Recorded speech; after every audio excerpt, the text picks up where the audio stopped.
Buenos días. Buenos días, Rubén. Muy buenos días a todos los radioyentes. Muchas gracias por la oportunidad de conversar con usted. Realmente lo que usted ha tocado es uno de los temas que más interés tenemos del sector productivo, obviamente hablando del sector industrial, más que nada, que es la competitividad, esa necesidad de mejorar esos índices que han sido afectados los últimos años penosamente por decisiones políticas, por decisiones económicas, por aumento de la burocracia, por el dejar en abandono al austro ecuatoriano en el tema vial, muchos factores que están afectando la competitividad y algo que, si me permite, Rubén, un poco ejemplificar. Cuando una empresa no es competitiva, una ciudad no es competitiva. Y si Cuenca no es competitiva, no vamos a poder vender más y por lo tanto no se va a poder contratar más. El problema de competitividad no es un problema de las empresas, no es un problema del alcalde, es un problema de los cuencanos, es un problema de todo el austro ecuatoriano, ¿no? Y esto se lo debe ver así, porque es la única forma, a nuestro análisis, de poder presionar al gobierno de turno, sin importar quién sea, que pueda apoyarse, no solamente con temas económicos, sino con decisiones, que es lo importante ante esta situación. Usted dice, esto debe preocuparnos y es un problema en sí de los cuencanos, pero el cuencano elige autoridades o elegimos autoridades y esas evidentemente vienen a representar el sentir, así lo vemos nosotros, representan el sentir nuestro y el de ustedes también, no solamente el nuestro. ¿Qué es lo que pasa con las autoridades en el caso esto? Completamente de acuerdo, Rubén. Nosotros elegimos autoridades para que nos representen, pero eso no significa que nosotros debemos dejarle la responsabilidad a las autoridades para resolver todos los problemas. Hay algo que sucedió durante 10 años, en una década específica, donde creímos que tener un solo líder era suficiente para un país. Y ese líder pensó que su forma de pensar y sus decisiones eran las únicas y las óptimas, cuando en muchísimos casos se equivocó y no permitió que otros líderes puedan generar propuestas, líderes que vengan de cualquier sector, académico, productivo, la sociedad en general, de su mismo partido. Entonces, eso ha significado que el país tenga problemas de líderes, no solamente líderes nacionales, sino líderes locales, y me refiero a todo nivel local, nivel de autoridades públicas, pero también nivel de autoridades privadas. Como gremio nosotros debemos reconocer que el manejo político durante la década 2007 al 2017 redujo casi al mínimo posible esa capacidad que tenían los gremios de poder resolver o apoyar a resolver problemas.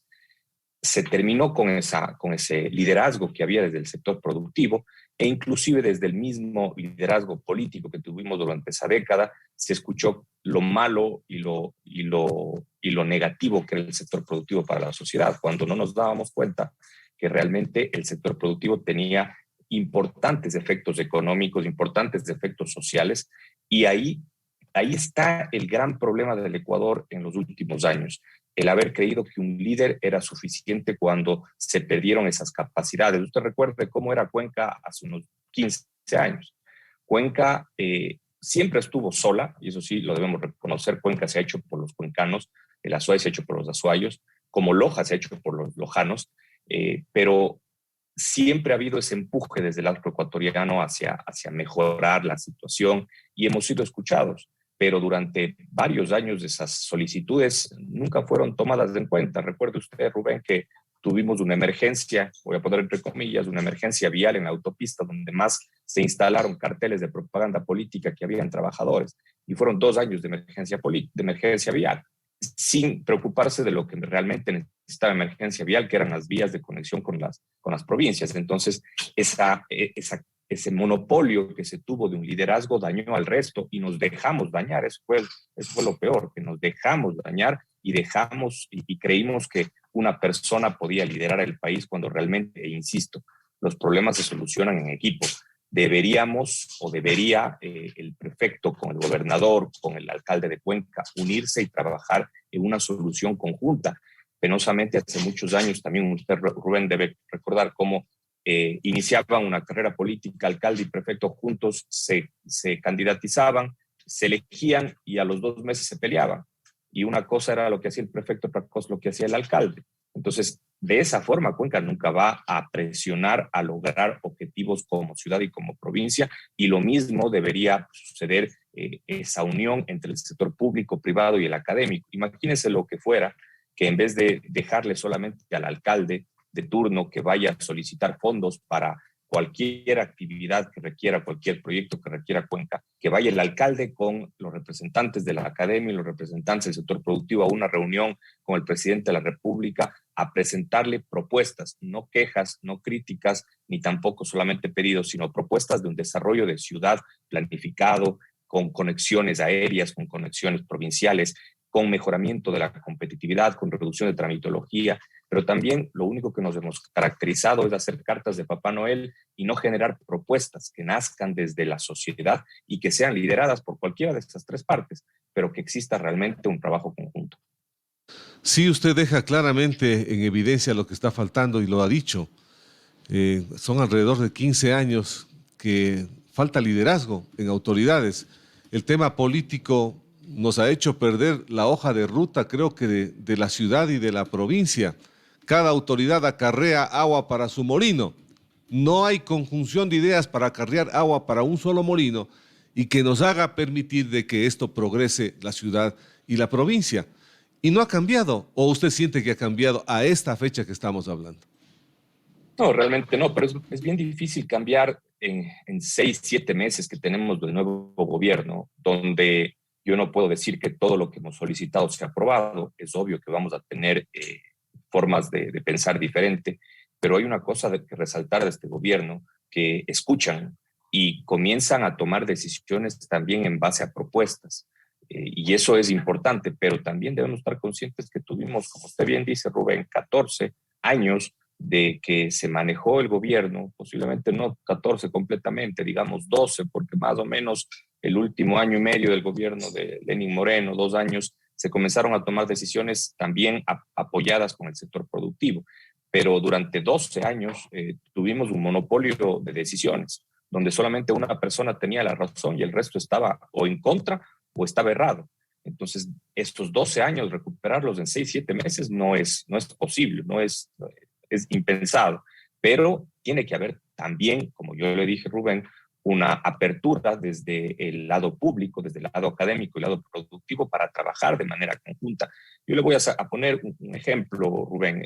Desde hace 2 años más o menos estamos trabajando con el municipio, con la Universidad de Cuenca, en la Corporación Cuenca. No sé si ustedes como radio estuvieron en la firma del estatuto de creación de esta corporación, pero el objetivo de esto es unir posiciones para buscar una planificación conjunta de la ciudad. Esa triple hélice que se la maneja en países desarrollados desde hace 40, 50 años y que nosotros en algún momento en Cuenca lo tuvimos. Hubo una institución que se llamó Acudir, no sé si usted recuerda, Rubén, en donde el alcalde, el prefecto, el sector académico y el sector productivo se sentaba en una mesa una vez por mes y se conversaba de lo que Cuenca necesitaba. Así se hicieron muchos proyectos, muchísimos proyectos. ¿Qué sucedió? Que en un momento dado el alcalde para ser presidente ponía su aporte económico, pero si él dejaba de ser presidente, como así indicaba el estatuto, y pasaba al prefecto, la alcaldía dejaba de poner el dinero y comenzaba a poner el prefecto. Entonces, esas peleas, esas rencillas políticas son las que nos llevan a una situación actual en donde la pelea es entre líderes, pero también son entre personas que no le están haciendo un bien a la ciudad, sino requerimos que se olviden, necesitamos que se olviden de sus posiciones políticas, ideológicas o personales y que se den cuenta de que son autoridades locales que requieren que se unan, que la ciudad, la provincia requieren que se unan para que trabajen de manera conjunta y que ellos convoquen, porque para eso fueron elegidos, que ellos convoquen al resto de sectores y que unan esfuerzos para buscar un objetivo común. Pero penosamente eso no se ha dado. Estamos buscando, presionando. Este proyecto de la Corporación Cuenca nació desde la Cámara de Industrias. Estamos buscando que eso se comience a implementar, pero no va a ser sencillo, no va a ser pronto. El objetivo de esta corporación es de eliminar esa visión ideológica de los proyectos o esa visión populista de los proyectos. Solamente yo le pongo un ejemplo, Rubén, que era la base de esta corporación Cuenca, que hubiera sido del del proyecto tranvía, si es que en vez de que haya sido un proyecto político y populista y mal manejado, porque se demoró, si no estoy mal, el triple de tiempo con el doble de recursos, hubiera sido manejado entre el sector público, la universidad o las universidades del sector privado. Ahí el proyecto hubiera sido sumamente eficiente, pero eso no sucedió y ve lo que le pasó a la ciudad. Estuvo más de 2 años partida por la mitad, el mal manejo de un proyecto. Eso en el sector privado no se puede dar porque la eficiencia en el sector privado es dinero. Si es que usted es ineficiente, pierde dinero, por lo tanto el negocio no es rentable.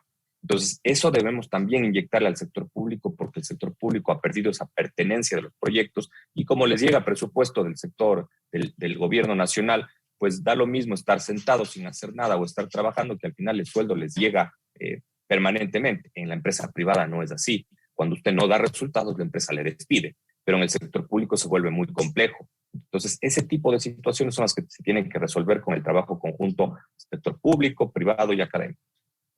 Claro, y escuchándole detenidamente lo que usted acaba de manifestar, Andrés, nos hace pensar que hay una ausencia de proyección y de planificación de ciudad en conjunto con todos los actores que usted acaba de mencionar. Y claro, la eficiencia es importante. En la parte privada, si usted no rinde resultados, se va nomás, pues se cambia y se va. En la parte pública es al contrario, le premian y le dejan para que termine hasta que termine el gobierno y no pasa absolutamente nada. ¿Qué hacer para cambiar esta realidad, Andrés? Bueno, es un trabajo de todos, insisto. La academia tiene mucho trabajo que hacer. El tema educativo es parte esencial de un desarrollo de una ciudad.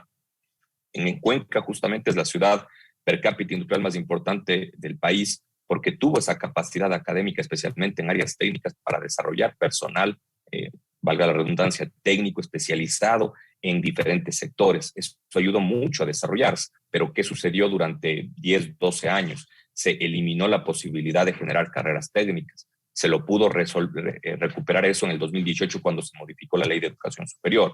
Pero imagínese un técnico salesiano que no podía dar carreras técnicas en base a las necesidades del sector productivo porque ya ese título no era reconocido por Senacid. Era una locura, pero eso sucedió. Hay que recuperarlo, hay que implementar la formación dual, que también es un sistema que está dando muchos resultados en el país, pero la educación es el punto base, es la razón por la cual hay esa brecha económica, es la educación. Cuando hay una brecha en la educación, cuando la educación en el sector privado es alta y la educación en el sector público es baja, no estoy diciendo que eso esté pasando en todas las actividades, en todas las instituciones, pero cuando esa brecha es demasiado amplia, cuando la brecha entre la educación urbana y rural es muy grande, obviamente no se le está dando las capacidades a todos, las mismas capacidades a todos para poder desarrollarse. Entonces, ese trabajo, ese desarrollo en la academia, desde la escuela hasta la universidad, es importantísimo porque eso es lo que les da las herramientas a las personas, a los niños, para poder ser personas con no solamente con una profesión, sino con un empleo, que es lo más importante, un empleo formal. Es un trabajo de largo alcance.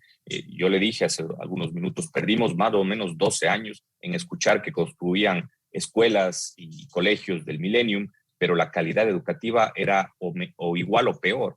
Entonces, esa calidad educativa es la que tiene que mejorar y la única forma de mejorar una calidad educativa es compararnos con los mejores. Compararnos no con cómo está la educación en Cuba, sino cómo está la educación en Finlandia, que según los indicadores es la mejor calidad de educación a nivel mundial. Cuando estemos cerca de Finlandia, que ojalá llegue ese momento, pues estaremos con la posibilidad de decir estamos con una buena calidad de educación. Pero penosamente países latinoamericanos ni siquiera participan en los controles de calidad educativa a nivel mundial. Entonces, esa parte educativa es clave. Y luego esto anclado al sector productivo es ya un desarrollo permanente, es como que la rueda va comenzando a girar y la parte educativa es la base que ayuda a todos los demás sectores. Imaginémonos qué sería de países latinoamericanos que tuviéramos un nivel educativo alto. ¿Cómo serían las votaciones? ¿Nos dejaríamos convencer con propuestas populistas? Pues no nos dejaríamos convencer con propuestas populistas. Estaríamos muy conscientes que la ideología es solamente eso, una ideología, no da resultados. Hemos tenido en el Ecuador corruptos de izquierda como de derecha, entonces no hay diferencia en la ideología. Lo que necesitamos es eficiencia y esa eficiencia no se ha visto en el país, es lo que se ha logrado solamente se ve en el empleo, cuál es la mayor necesidad del país. 70% del país no tiene un empleo adecuado. Ese es el gran problema, pero para eso no solamente hay que crear empleos, porque si se crean empleos por decreto, así no se soluciona el problema. Los empleos se crean porque hay una base de desarrollo y inclusive los sueldos se mejoran porque esa base de desarrollo hace que seamos más competitivos, más productivos, vendamos más y obviamente ganemos más. Eso es del pagar la eficiencia. Hacia ella deberíamos trabajar, pero penosamente, como usted bien lo indicó al inicio, el gobierno ha tomado buenas y malas decisiones, algunas decisiones basadas en análisis técnicos, otras decisiones basadas en análisis más políticos o populistas. Entonces, eso es lo que se debe ir cambiando en el país, pero lo que sí debemos estar conscientes es que el problema de Cuenca o del Ecuador no es o no debe estar en las manos únicas o en la solución única del presidente o del vicepresidente o de los ministros o del alcalde o del prefecto o del gobernador. No, es una solución de todos. Todos debemos ser parte de la solución, dejar de criticar y generar propuestas de trabajo que solucionen ese problema para todos, no solamente para nuestro metro cuadrado. Y con lo que usted dice, entramos en un año preelectoral, Andrés. Este va a ser un año preelectoral donde vamos a escuchar un montón de cosas y lo que el país necesita es construir, ya cambiar este esquema caduco en la parte política, porque es caduco, no hay nada que hacer. Y que empiece ya a producirse mejor y que además el ciudadano tome conciencia de por quién vamos a votar. O sea, ya no se puede llenar de ilusiones, porque es fácil llenar de ilusiones a la gente y hacerle convencer de que se va a cambiar las realidades de un momento a otro, pero vamos viendo que el país, en vez de ir adelantando, ha ido de tropiezo en esta parte. Yo creo que hay que trabajar también en conjunción en hacer que el ciudadano tenga un voto responsable para inicios del próximo año. Y además de un voto responsable, que creo que todo el mundo vota responsablemente. El grave problema es que no es un voto informado. Y al no ser un voto informado, aunque tengamos responsabilidad en nuestro voto, no podemos tomar una decisión porque por falta de información creemos en todo lo que nos proponen. Y eso, ahí entran justamente esas propuestas populistas. Y le voy a hacer un ejemplo, algo actual. Usted recuerda cuando hubo el accidente de TAM en el 2016. En ese momento explotaron todos los problemas del aeropuerto, problemas administrativos, déficit económico, problemas técnicos de la pista, la necesidad de construir esa zona RESA, que es la zona de amortiguamiento por accidentes. ¿Qué se ha hecho? Estamos en 2022, son 6 años. ¿Qué se ha hecho para eso? Nada, no se ha movido un solo dedo. Con esto no estoy atacando ni a alcaldes ni a gerentes anteriores o actuales, pero realmente no se ve la solución que teníamos del problema del 2016 y ahora se comienza a hablar de un aeropuerto nuevo internacional. Entonces nos queremos saltar 20 años en la necesidad de un aeropuerto y no queremos solucionar el problema ahora. La propuesta debería ser solucionemos el problema del aeropuerto actual. El aeropuerto puede aumentar muchísimo su capacidad de pasajeros anuales. Si no estoy mal, el número de pasajeros que terminó del año 2021 fue 164,000 y en un momento dado estuvimos en 400,000. Es decir, ese mismo aeropuerto, sin nada de cambios, puede llegar a casi triplicar esa cantidad de pasajeros anuales. Pero se deben hacer cambios, se deben tomar decisiones administrativas, técnicas, de infraestructura. Y eso puede llevarle al aeropuerto a tener 800,000 pasajeros, donde sí permitiría pensar ahí, sí proyectarse un aeropuerto internacional. Entonces sí debemos estar conscientes de lo que es una propuesta populista a una propuesta necesaria. Una propuesta populista es pensar que Cuenca puede tener para la próxima alcaldía un aeropuerto internacional, cuando solamente los estudios de prefactibilidad se demoran 6 años, de 6 a 8 años. Cuando se puede y se debe iniciar un aeropuerto que en Cuenca, más o menos, según los técnicos que nosotros trajimos del Lufthansa, justamente por el tema del accidente, nos indicaron que un estudio de prefactibilidad de un aeropuerto internacional debería iniciar a los 800,000 pasajeros anuales. Estamos en 160,000, solo nos faltan 700,000, un poco menos de 700,000.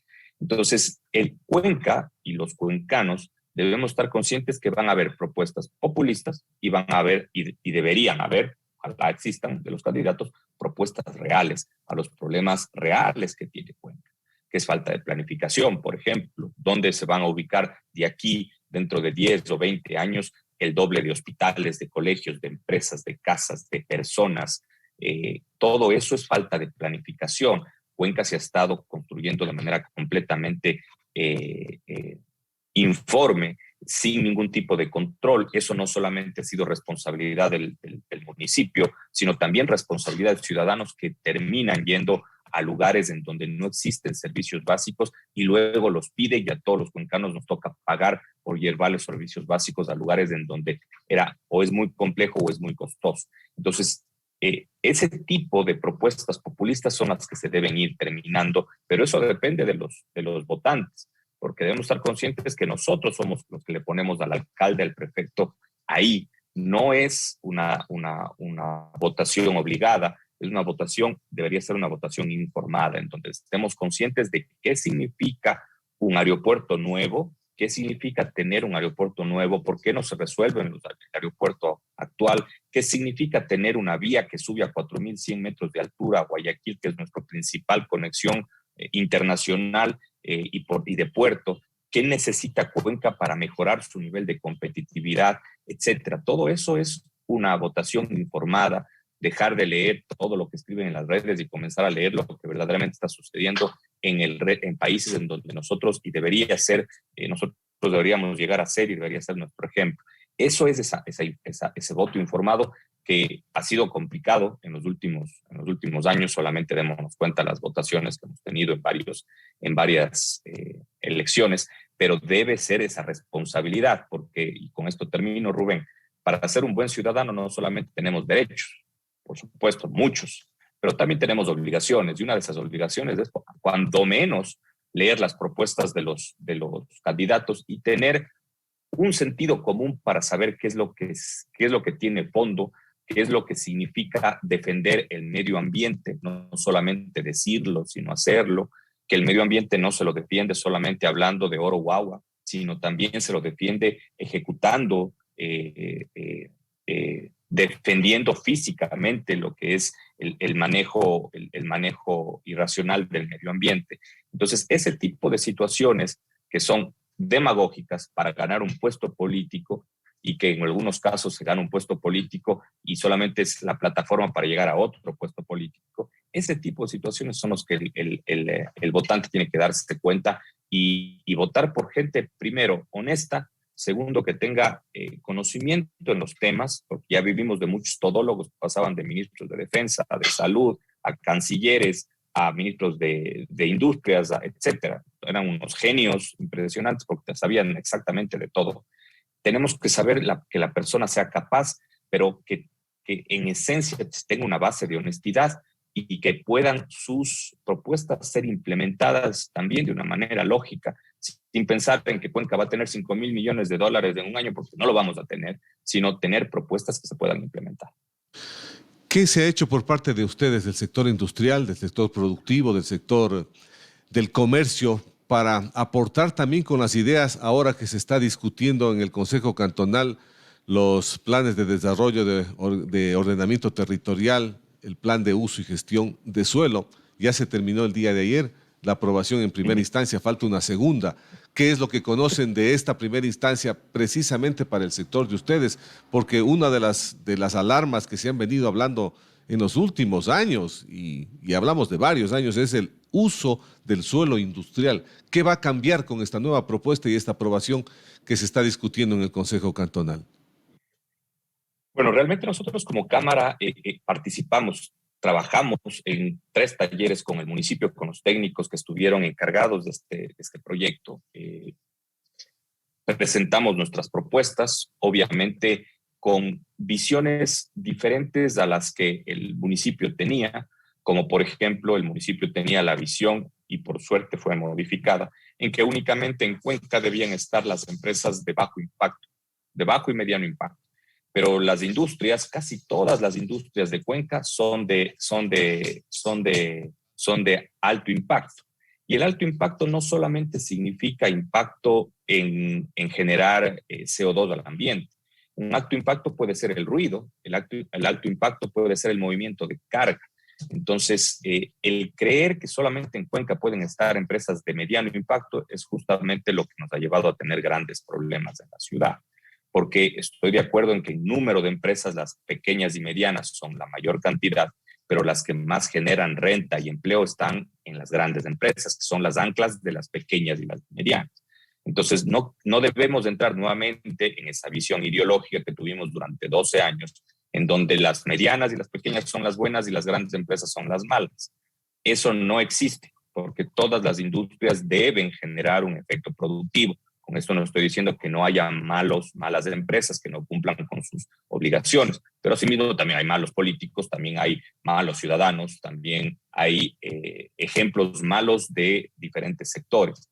Pero debemos pensar que la mayoría queremos cumplir. En base a eso debemos hacer o deberíamos hacer un plan de ordenamiento territorial y un plan de uso de gestión de suelos en donde estén todo el abanico de posibilidades de grandes, medianas, pequeñas, emprendedores, micros, para que todos puedan desarrollarse. Qué bueno sería que una pequeña empresa de ahora pueda ser un Indurama dentro de 15 o 20 años y tener no Indurama, sino 2, 3, 4, 5. Eso es lo que deberíamos buscar como sector público para apoyar. Pero no solamente hay visiones ideológicas en el proceso donde seguimos todavía con esa pensamiento o esa creencia de que los grandes son los malos y los chicos son los buenos, cuando también hay empresas y hay pequeños que no cumplen con las leyes, así como grandes que sí cumplen. Entonces, debemos buscar incentivar la eficiencia, sin importar el tamaño. Y para eso hay la mitigación. Yo siempre pongo este ejemplo. Cuenca genera CO2. ¿Quién es el mayor generador de CO2 de Cuenca? Es el transporte. Por lo tanto, somos todos los ciudadanos que utilizamos carros para irnos a la farmacia de aquí a una cuadra. Eso es lo que genera el 50% de CO2 en la ciudad. Luego viene la residencia con el 13%. Nuevamente, todos los ciudadanos generamos más o menos del 63 al 65% de CO2 que se genera en Cuenca. Y luego viene el sector industrial, que ha sido el más atacado, el indicado que es el que más contamina y demás, pero es el que más emplea, más renta genera y no es el que más contamina. Y es un porcentaje pequeño de los cuencanos que tienen industrias. Entonces, ahí es donde, y lo vuelvo a tomar la palabra,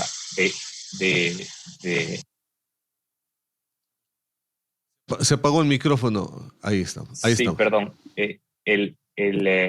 Esa decisión del sector público en apoyar al sector productivo para fortalecerse, para desarrollarse, para generar empleo. Se necesitan, insisto, decisiones pragmáticas en donde la mitigación debe ser la solución a un problema medioambiental. Si una empresa está haciendo ruido, debe mitigar y debe cumplir.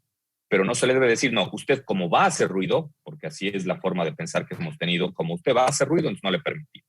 Como usted va a contaminar, o sea, ya se están adelantando a lo que la empresa podría hacer, entonces no le vamos a permitir. Pero vamos a poner residencia o vamos a poner un estacionamiento en esa zona, cuando justamente el sector residencial o el sector de automóviles es el que más contamina. Entonces, debe haber una visión mucho más técnica, eso esperamos, se han incluido las propuestas y esperamos que el Consejo Cantonal pueda tomar decisiones correctas, técnicas, que no sean burocráticas, que una aprobación de un terreno para una nueva industria no tenga que pasar por Consejo Cantonal, es la forma más burocrática que se puede hacer para incentivar al sector productivo, debe pasar por una base, por un filtro técnico, por un filtro ejecutivo, no debe pasar toda la aprobación de una nueva construcción de una industria por el Consejo Cantonal, porque ahí se genera el caos y es lo que ha sucedido en los últimos años. Entonces, es un trabajo que se lo debe seguir manteniendo, generando propuestas. Va a venir el segundo debate, nosotros como Cámara vamos a participar, pero es un tema bastante amplio, no solamente para el sector industrial, también para el sector residencial, para el sector comercial, para el sector turístico. Lo que le dije hace algunos minutos, Rubén, la planificación de Cuenca debe pensar en de aquí a 25 años, cuando seamos el doble de población, dónde se va a instalar el doble de hospitales, el doble de colegios, el doble de universidades, el doble de industrias, porque vamos a necesitar empleo. No nos olvidemos de esto, no solamente con estos tres sectores, o no pensemos que con nuestros lindos ríos vamos a tener una calidad de vida. Para tener calidad de vida en cualquier parte del mundo se necesita como paso uno empleo. Entonces, si no tenemos empresas, no hay empleo, no va a haber calidad de vida, aunque tengamos lindos ríos. Entonces, todo eso debe incluirse dentro de una planificación para estar conscientes que dentro de 25 años, cuando Cuenca no sea 1 millón, no sea 600,000 personas, sino 1,200,000, podamos estar tranquilos viviendo en una ciudad manejable, como todavía sigue siendo Cuenca. En toda la desorganización que ha habido, en toda la falta de planificación, sigue siendo una ciudad más o menos organizada, que somos todavía el ejemplo a nivel nacional. Pero eso se puede perder en los próximos años y eso debe ser una de las partes primordial dentro de los temas del plan de ordenamiento territorial y el plan de uso de gestión de suelos. Ojalá eso suceda, pero insisto, el pragmatismo sobre la ideología, porque si seguimos pensando en que los ricos son los malos y los pobres son los buenos, pues así no vamos a trabajar en sociedad, vamos a seguir buscando lo que siempre buscan los políticos, el divide y vencerás, que lo lograron durante 12 años. No dejemos de influenciarnos por esa forma de pensar y busquemos y pensemos que no importa el nivel o la capacidad económica, sino el interés de desarrollar una ciudad más justa, más equilibrada, con mayores oportunidades para todos. Eso viene desde la educación, pero termina en el empleo, pero también necesitamos un sector público que sea eficiente, que no sea burocrático, que sea transparente, que no sea corrupto y muchas otras cosas más. Andrés, muchas gracias. Muy amable por haber estado en la hora clave. Buenos días. Seguro, a las órdenes, Rubén. Muchísimas gracias a Andrés Robalino, el director ejecutivo de la Cámara de Industrias, Producción y Empleo.